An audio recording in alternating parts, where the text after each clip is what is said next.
بسم الله الرحمن الرحيم. الأوجه الجائزة عند التعوذ والبسملة. عند التعوذ والبسملة 4 أوجه كلها صحيحة جائزة، وهي أولا قطع الجميع. أعوذ بالله من الشيطان الرجيم. تقف بسم الله الرحمن الرحيم. تقف الحمد لله رب العالمين. ثانيا قطع التعوذ عن البسملة ووصل البسملة بأول التلاوة، مثلا أعوذ بالله من الشيطان الرجيم. تقف بسم الله الرحمن الرحيم الحمد لله رب العالمين.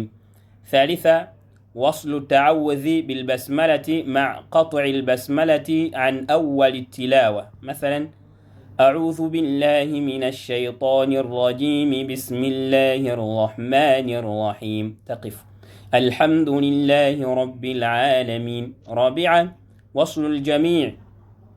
أعوذ بالله من الشيطان الرجيم بسم الله الرحمن الرحيم الحمد لله رب العالمين.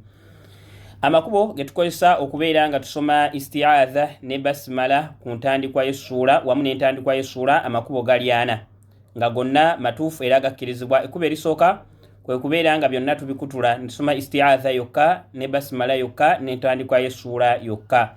A'udhu billahi minash shaitani rrajim, noyimirira. Bismillahi rrahmani rrahim, noyimirira. Alhamdulillahi rabbil alamin. Kugamba byonna nobeera nga obyawula. Ekkubo eryokubiri kwe kubeera nga osoma isti'adha nobeera nga ogikutula, nosoma isti'adha yokka then noyungira bismillah oba basmala ku ntandikwa y'essuula. Otya a'udhu billahi minash shaitani rrajim, noyimirira. Bismillahi rrahmani rrahim alhamdulillahi rabbil alamin.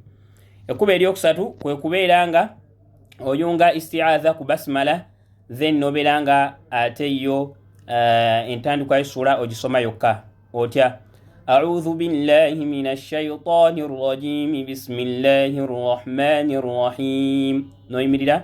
Alhamdulillahi rabbil alamin. Ekkubo erisooka erisembayo kwe kubeera nga byonna obiyunga, isti'adha n'ogiyungako basmala wamu n'entandikwa y'essuula, n'ogamba otya أعوذ بالله من الشيطان الرجيم بسم الله الرحمن الرحيم الحمد لله رب العالمين.